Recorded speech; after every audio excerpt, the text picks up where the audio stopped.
প্রিয় শিক্ষার্থীবৃন্দ, আজকের ক্লাসে তোমাদের স্বাগত জানাচ্ছি।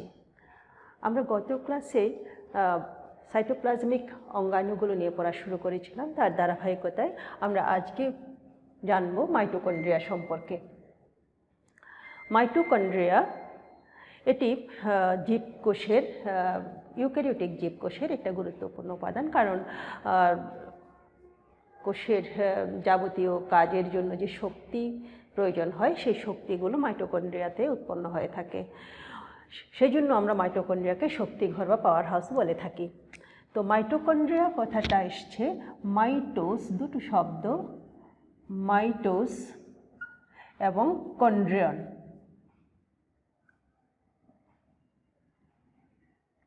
এই দুটো শব্দ থেকে মাইটোস এটা মানে হচ্ছে সুতা, আর কন্ড্রিয়ন হচ্ছে দানা। এই দুটো শব্দ থেকে মাইটোকন্ড্রিয়া শব্দটার উৎপত্তি হয়েছে। তো মাইটোকন্ড্রিয়া কাকে বলে এটা যদি প্রশ্ন করি তাহলে আমরা উত্তর কী দেব? সেই ক্ষেত্রে উত্তরটা হবে এই যে সাইটোপ্লাজমে ইতস্ততভাবে অবস্থিত কিছু অঙ্গাণু যেখানে শক্তি উৎপন্ন হয়, সেই অঙ্গাণুগুলোই হচ্ছে মাইটোকন্ড্রিয়া। আমরা এখন আসি মাইটোকন্ড্রিয়া কিভাবে কখন আবিষ্কার হলো। আবিষ্কার মাইটোকন্ড্রিয়ার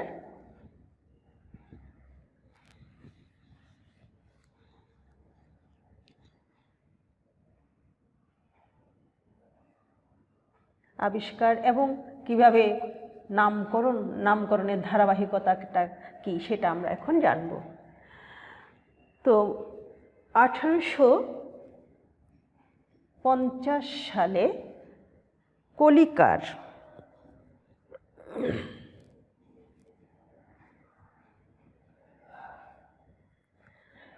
সর্বপ্রথম ইউক্যারিওটিক জীবকোষে মাইটোকন্ড্রিয়া দেখেন। উনি সেটা দেখেন হচ্ছে পতঙ্গের, এক ধরনের পতঙ্গের পেশি কোষে।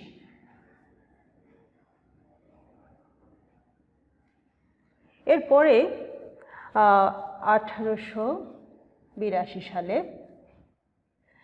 ডব্লিউ ফ্লেমিং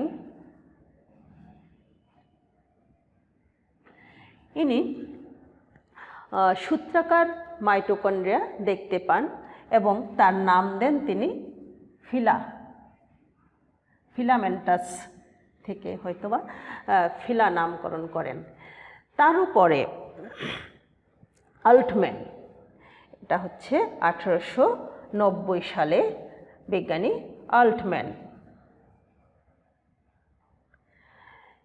ইনি মাইটোকন্ড্রিয়াকে বায়োপ্লাস্ট নামকরণ করেন। এবং আরও পরে বেন্ডা, এটা হচ্ছে 1898 সালে বা 98 সালে ইনি মাইটোকন্ড্রিয়া নামকরণ করেন এই অঙ্গাণুকে।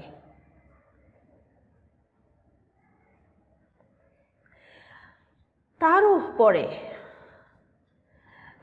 বিভিন্ন ধরনের বিজ্ঞানী এটার বিভিন্ন রকম নামকরণ করেছেন। কেউ কেউ এটাকে কন্ড্রিওপ্লাস্ট বলেছেন, ইত্যাদি বিভিন্ন রকম নামকরণ তো হয়েছে। এবং কিংসবারি নামক একজন বিজ্ঞানী 1912 সালে কিংসবারি নামক একজন বিজ্ঞানী তিনি বললেন যে মাইটোকন্ড্রিয়ার সাথে শ্বসন প্রক্রিয়ার সম্পর্ক রয়েছে।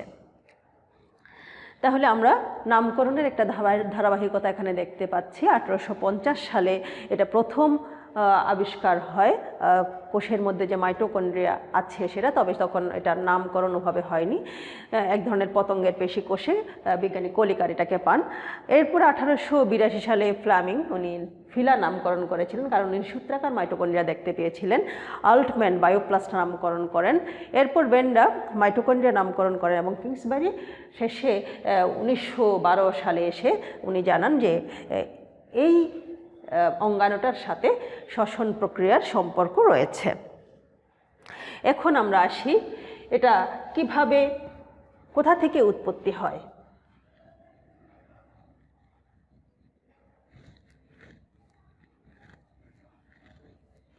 মাইটোকন্ড্রিয়ার উৎপত্তি।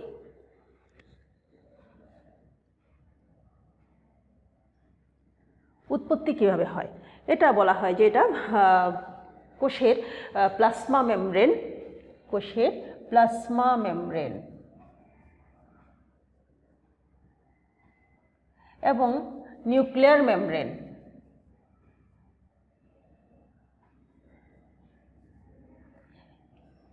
থেকে মাইটোকন্ড্রিয়া উৎপত্তি হয়ে থাকে।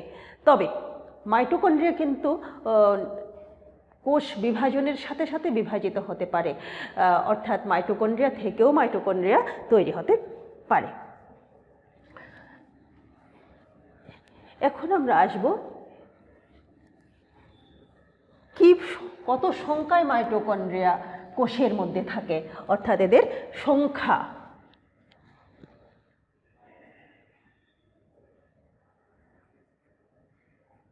এটা একটাও থাকতে পারে, আবার একাধিকও থাকতে পারে। এক ধরনের শৈবাল আছে যাদের কোষে শুধুমাত্র একটা মাইটোকন্ড্রিয়া থাকে। আবার এমনি নর্মালি যে সমস্ত ইউক্যারিওটিক সেল, এগুলাতে 300 থেকে 400টা মাইটোকন্ড্রিয়া সাধারণত থাকতে পারে। তবে যকৃতের কোষে এটা অনেক বেশি, এটা 1000 থেকে 1600 পর্যন্ত হতে পারে। আরও বেশি দেখা যায় হচ্ছে অ্যামিবার কোষে, এখানে কয়েক লক্ষ মাইটোকন্ড্রিয়াও থাকতে পারে। তো আমরা এখন আসব এর দেখতে কীরকম, আকার আকৃতি।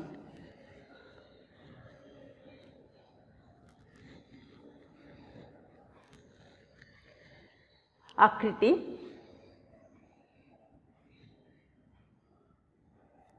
ও আয়তন।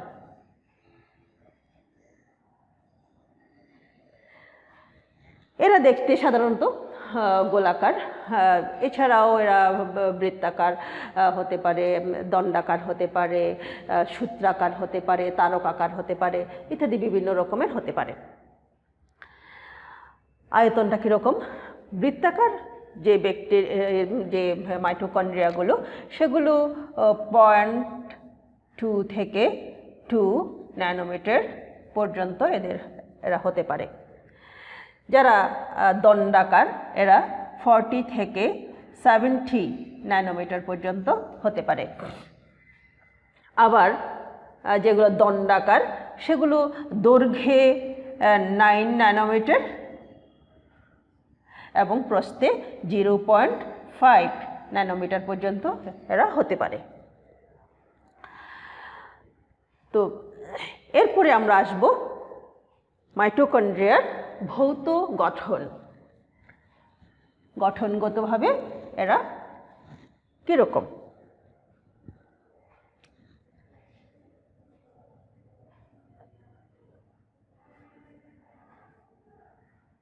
ভৌত গঠন বর্ণনা করতে গিয়ে প্রথমে আমরা আসব এর আবরণী।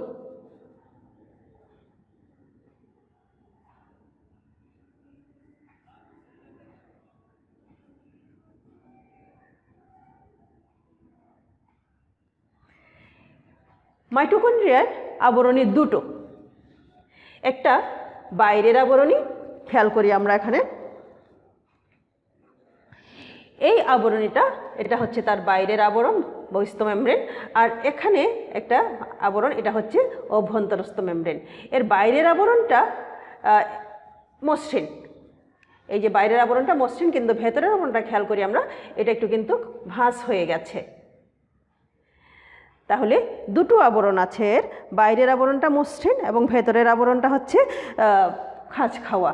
এই বাইরের এবং এই আবরণ দুটো ইউনিট মেমব্রেন। আমরা আগেই পড়েছি মেমব্রেন পড়ার সময়, কোষের যতগুলো মেমব্রেন আছে এরা দ্বিস্তর বিশিষ্ট আবরণী দিয়ে তৈরি, এবং এটাকে ইউনিট মেমব্রেন বলে, দুটো ইউনিট মেমব্রেন দিয়ে এটা তৈরি। তো বাইরের মেমব্রেনটাকে হচ্ছে আমরা বহিস্থ মেমব্রেন বলছি, ভিতরেটাকে আমরা অন্তঃস্থ মেমব্রেন বলছি। এবং এদের পুরুত্ব, এই প্রত্যেকটা মেমব্রেনের পুরুত্ব কিন্তু হচ্ছে 60 থেকে 75 অ্যাংস্ট্রম। এই মেমব্রেনের পুরুত্ব, এই মেমব্রেনটা এটা বা এটা যেটাই বলে না কেন, এটার পুরুত্ব হচ্ছে 60 থেকে 75 অ্যাংস্ট্রম।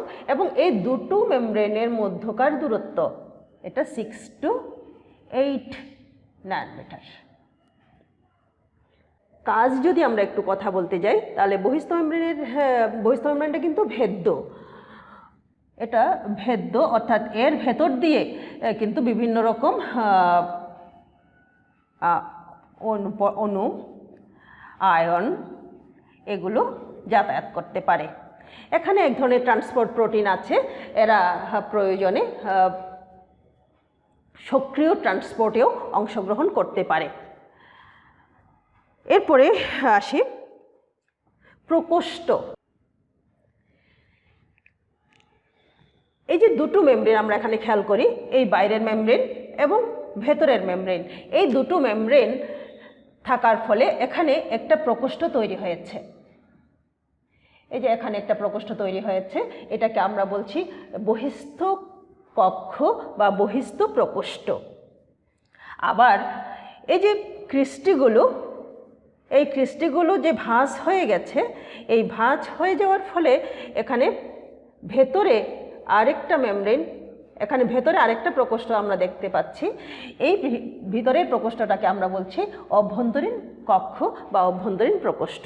তাহলে এই যে দুটো লেয়ার, বহিস্থ লেয়ার এবং অভ্যন্তরস্থ লেয়ার, এই দুটো লেয়ারের মাঝামাঝি যে প্রকোষ্ঠ এটা বাইরের প্রকোষ্ঠ, এবং ইনার লেয়ারের ভেতরে যে প্রকোষ্ঠটা সেটা হচ্ছে অভ্যন্তরীণ প্রকোষ্ঠ। এখানে দুটো প্রকোষ্ঠ আমরা দেখতে পাচ্ছি। তো এই বাইরের প্রকোষ্ঠটাতে, এই বাইরের প্রকোষ্ঠ এখানে থাকে কিছু কোএনজাইম ঘটিত কিছু লিকুইড এখানে থাকে। আর ভেতরেরটাতে, এই যে ভেতরে এই জিনিসগুলো দানাদার, অর্ধতরল, এইগুলোকে আমরা বলছি ম্যাট্রিক্স।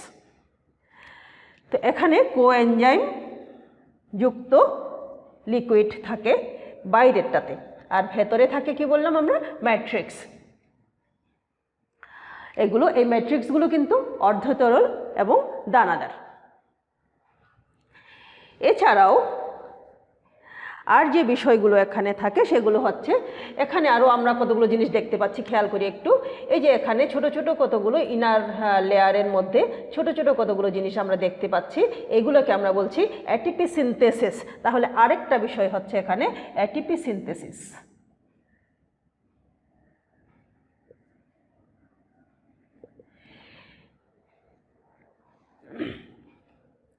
ক্রিস্টির গায়ে কতগুলো ছোট ছোট সবৃন্তক, কতগুলো বৃত্তাকার বা গোলাকার বস্তু আমরা এখানে দেখতে পাই, সেগুলোকে অ্যাটিপি সিনথেসিস বলি। এগুলো অ্যাটিপিএস হিসাবে কাজ করে, অর্থাৎ এটা দিয়ে আমরা বুঝতে পারছি যে এখানে অ্যাটিপি সংশ্লেষিত হয়, অর্থাৎ অ্যাটিপি তৈরি হয়। এছাড়াও এখানে ইলেকট্রন ট্রান্সপোর্ট চেইন বা ইলেকট্রন ট্রান্সপোর্ট সিস্টেম বলে একটা জিনিস এখানে পরপর এখানে স্থাপিত থাকে। এখানে ক্রিস্টির গায়ে এগুলো থেকে আমরা এখানে একটু বড় করে যেখানে দেখেছি সেখানে দেখি, এই যে এখানে পাশাপাশি এই জিনিসগুলোকে আমরা বলছি ইলেকট্রন ট্রান্সপোর্ট চেইন বা ইলেকট্রন ট্রান্সপোর্ট সিস্টেম, অর্থাৎ এখানে ইলেকট্রনের সক্রিয় ট্রান্সপোর্ট এখানে ঘটে থাকে। তারপরে এই জিনিসগুলো এখানে খুব ছোট্ট করে আছে, এখানে আমরা আরেকটু স্পষ্ট করে এখানে দেখিয়েছি, এটাকে আমরা অ্যাটিপি সিনথেসিস বলছি। ভেতরে যে এই অংশটুকু এটা হচ্ছে এই যে লাল এটা দিয়ে দেখানো হয়েছে, এটা হচ্ছে ম্যাট্রিক্স। এবং বাইরের যে জিনিসটা এখানে বাইরের মেমব্রেনের সাথে, সেটা হচ্ছে বাইরের যে তরলটা, অর্থাৎ কোএনজাইম গঠিত যে তরলটা আছে সেটা। হ্যাঁ, এছাড়াও এখানে রাইবোজোম এবং নিজস্ব, অর্থাৎ মাইটোকন্ড্রিয়ার নিজস্ব রাইবোজোম আছে এবং নিজস্ব ডিএনএ আছে। ডিএনএটা এর চক্রাকার ডিএনএ, অর্থাৎ যেটা আমরা সাধারণত দেখে থাকি ব্যাকটেরিয়ায়, অর্থাৎ এটা প্রোক্যারিওটসের একটা বৈশিষ্ট্য। এখানে আমরা এই যে চক্রাকার ডিএনএ দেখতে পাচ্ছি, ব্যাকটেরিয়াতে আমরা চক্রাকার এরকম ডিএনএ দেখতে পাই, বিভিন্ন প্রোক্যারিওটসে দেখতে পাই। এছাড়া আছে এখানে নিজস্ব রাইবোজোম। এই রাইবোজোমটাও কিন্তু প্রোক্যারিওটসদের মতো, অর্থাৎ এই রাইবোজোমটা হচ্ছে 70S। আমরা রাইবোজোম গত ক্লাসে পড়ার সময় দেখেছি, রাইবোজোম দুই রকম হয়, 70S এবং 80S। তো এখানে যে নিজস্ব রাইবোজোম আছে সেটা হচ্ছে 70S রাইবোজোম। তো এখন আমরা আসি এই মাইটোকন্ড্রিয়া। এই যে 70S রাইবোজোম, অর্থাৎ নিজস্ব রাইবোজোম এবং নিজস্ব ডিএনএ থাকার ফলে, রাইবোজোম থাকার ফলে সে কী করে, সে কিন্তু প্রোটিন সংশ্লেষণ করতে পারে। আমরা জানি রাইবোজোম প্রোটিন সংশ্লেষণ করে, এবং ডিএনএ থাকার কারণে সে নিজে নিজে তার বংশবৃদ্ধি করতে পারে। আমরা একটু আগেই বলেছি যে রাইবোজোম কী করতে পারে, একটা কোষের মধ্যে যদি একটা রাইবোজোমও থাকে, সে কোষ বিভাজনের সাথে সাথে বৃদ্ধি পেতে পারে, অর্থাৎ কোষ বিভাজনের সাথে সাথে সে নিজেও বৃদ্ধিপ্রাপ্ত হতে পারে। এটা সম্ভব হয় ডিএনএ থাকার ফলে। আমরা এখন আরেকটা বিষয় নিয়ে একটু কথা বলি। এখানে যে এটিপি সিনথেসিস এবং ইলেকট্রন ট্রান্সপোর্ট চেইন, এই দুটো জিনিস রয়েছে, এগুলোকে আমরা একসাথে আগে অক্সিজোম বলতাম। তো এই অক্সিজোম দানাগুলো দেখতে অনেকটা এরকম। এটাকে F0F1 পার্টিকেলও এখন বলা হয়ে থাকে। এটাকে এই মাথা, এটা হেড, এটাকে F1 বলা হয়। আর এই যে গ্রীবা এবং তার বেস, এই দুটাকে একসাথে F0 বলা হয়। অর্থাৎ এটা ফার্নান্ডেস মোরাল পার্টিকেল হিসাবেও বর্তমানে পরিচিত। এই ফার্নান্ডেস মোরাল পার্টিকেল অর্থাৎ F0F1 পার্টিকেল, এই অক্সিজোমকে আমরা এখন বলে থাকি। এখন আমরা আসি এর রাসায়নিক গঠন, অর্থাৎ রাসায়নিকভাবে এর মধ্যে কি কি আছে, অর্থাৎ কি কি রাসায়নিক উপাদান নিয়ে এটা গঠিত। রাসায়নিক গঠনের মধ্যে আমরা প্রথমে খেয়াল করব, এটা কিন্তু লিপোপ্রোটিন দিয়ে তৈরি, অর্থাৎ এর আবরণটা লিপোপ্রোটিন গঠিত, অর্থাৎ এটার 65% কিন্তু প্রোটিন। এরপরে 29% গ্লিসারাইড, 4% হচ্ছে লেসিথিন,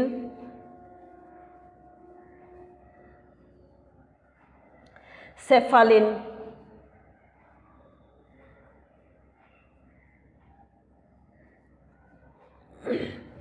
2% কোলেস্টেরল। এই 2% কোলেস্টেরল, লেসিথিন, সেফালিন এগুলো কিন্তু লিপিড। তো লিপিডের মধ্যে আবার লিপিডের মধ্যে 90% হচ্ছে ফসফোলিপিড, যেগুলো হচ্ছে এই যে লেসিথিন, সেফালিন, এগুলো সব হচ্ছে ফসফোলিপিড।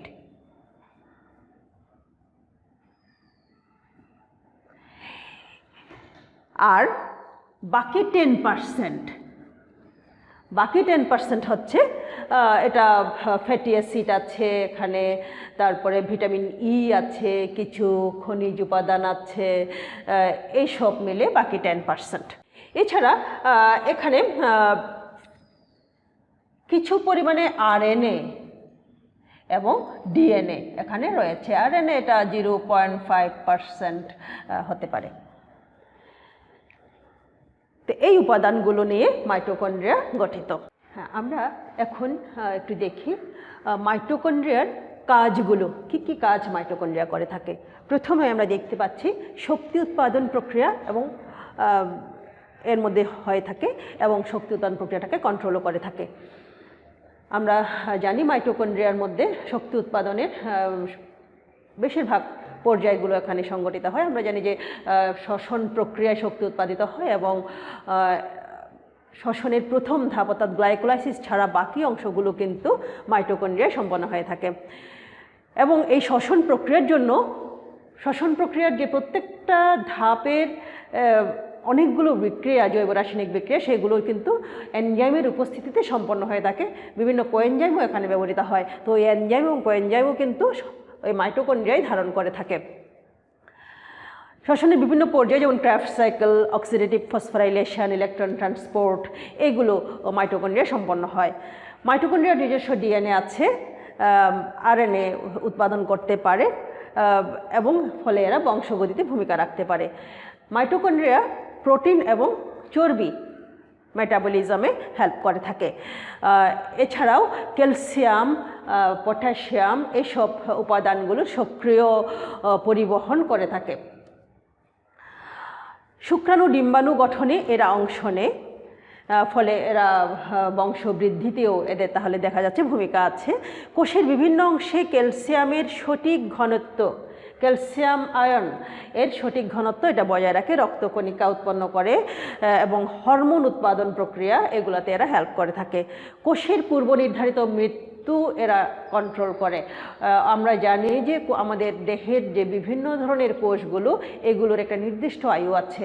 যেমন আমাদের ব্লাড সেল, যে লোহিত রক্তকণিকা আছে, শ্বেত রক্তকণিকা আছে, অনুচক্রিকা আছে, আমাদের শরীরের বিভিন্ন সেলগুলো আছে, এগুলো প্রত্যেকটার নির্দিষ্ট আয়ু সীমা আছে। এই বিষয়টা কিন্তু মাইটোকন্ড্রিয়া কন্ট্রোল করে থাকে। এছাড়াও calcium ion, sulphate ion, iron এবং ম্যাঙ্গানিজ, এই যে কেটায়নগুলো, এগুলো মাইটোকন্ড্রিয়া সঞ্চিত রাখতে পারে। তাহলে আমরা দেখছি মাইটোকন্ড্রিয়ার বেশ কিছু কাজ কোষের জন্য করে থাকে। তো এখন এই কাজগুলো, এই যে কাজগুলো, এগুলো মাইটোকন্ড্রিয়ার কোন অংশে বেশিরভাগ সম্পাদন হয়? মাইটোকন্ড্রিয়ার বেশিরভাগ কাজগুলো কিন্তু সম্পাদন করে মাইটোকন্ড্রিয়ার এই যে ভেতরের যে অংশটা, এটার মধ্যে। তার বাইরের যে আবরণীগুলো, এই বাইরের যে আবরণীটা, এই বাইরের আবরণীটা কিন্তু ভেতরের যে অংশগুলো সেগুলোকে রক্ষা করার কাজটাই করে। এবং আমরা প্রথমেই বলেছিলাম যে বাইরের আবরণীটা কিন্তু ভেদ্য, যার ফলে বিভিন্ন অণু, আয়ন এর ভিতর দিয়ে প্রবেশ করতে পারে, আবার প্রয়োজনে বেরিয়েও যেতে পারে। তাহলে এটার কাজ, অর্থাৎ বাইরের আবরণের কাজ হচ্ছে মূলত রক্ষণাত্মক, আর ভেতরের যে অংশটা, এটার কাজ হচ্ছে এটা হচ্ছে মূল মাইটোকন্ড্রিয়ার যে কাজগুলো, সেই কাজগুলো করে থাকে। এবং ভেতরের অংশের যে কাজগুলো, সেই কাজগুলো করার জন্য প্রয়োজনীয় যে সামগ্রীগুলো, সেগুলো কিন্তু বেশিরভাগ অনেক সময় বাইরের আবরণটা সরবরাহ করে থাকে।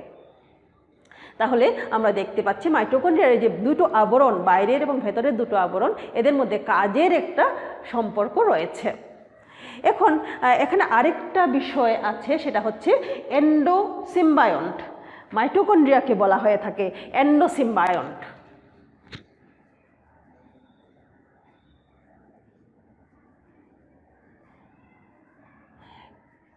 সিম্বায়ন্ট মানে কি? মিথজীবী, অর্থাৎ দুটো জীব যখন পরস্পরের উপকার করে, একই সাথে বসবাস করে, পরস্পরের উপকার করে, তখন আমরা এদেরকে সিম্বায়ন্ট বলে থাকি। তো মাইটোকন্ড্রিয়া সেটা তো একটা কোষের অঙ্গাণু, তাকে আমরা এন্ডোসিম্বায়ন্ট বলছি কেন? তো সেটার একটা কারণ আছে। মাইটোকন্ড্রিয়ায় আমরা আগে বললাম যে এখানে কি আছে, এখানে ডিএনএ আছে মাইটোকন্ড্রিয়ার নিজস্ব, আর কি আছে, রাইবোজোম আছে। অর্থাৎ এটা প্রোটিন তৈরি করতে পারে, আবার এটা নিজে নিজে বংশবৃদ্ধিও করতে পারে, স্বপ্রজননশীল কিছু। তো এই বিষয়টা কিন্তু জীবের সাথে মিলে যায়। অর্থাৎ মাইটোকন্ড্রিয়ার ভিতরে যে রাইবোজোম এবং ডিএনএ আছে, এটা কিন্তু প্রোক্যারিওটিক জীবের বৈশিষ্ট্যের সাথে এই বৈশিষ্ট্যগুলো মেলে। তো সেই জন্য ধারণা করা হয় যে এন্ডোফ্যাগোসাইটোসিস প্রক্রিয়ায়, ফ্যাগোসাইটোসিস হচ্ছে কোষের জীবাণু ভক্ষণ করার একটা প্রক্রিয়া। এই প্রক্রিয়ার মাধ্যমে সেই বিভিন্ন জীবাণু তার কাছে এলে এগুলোকে খেয়ে ফেলে। তো মনে করা হয় যে কোনো ব্যাকটেরিয়া বা এরকম কোনো প্রোক্যারিওটসকে হয়তো কোষ ভক্ষণ করেছিল, এবং সেই ভক্ষণকৃত ওই প্রোক্যারিওটসটা বা ওই ব্যাকটেরিয়াটা পরবর্তীতে বিবর্তনের মাধ্যমে এই অঙ্গাণু হিসাবে কোষের ভিতর স্থান করে নিয়েছে। তো এই কারণে এটাকে এন্ডোসিম্বায়ন্ট বলা হয়ে থাকে। তো আমরা আজকে এই বিষয়ের সংক্ষেপে জানলাম। আমরা আগামী ক্লাসে পরবর্তী আরেকটা অঙ্গাণু নিয়ে আমরা কথা বলবো। সে পর্যন্ত ভালো থাকো সবাই, ধন্যবাদ।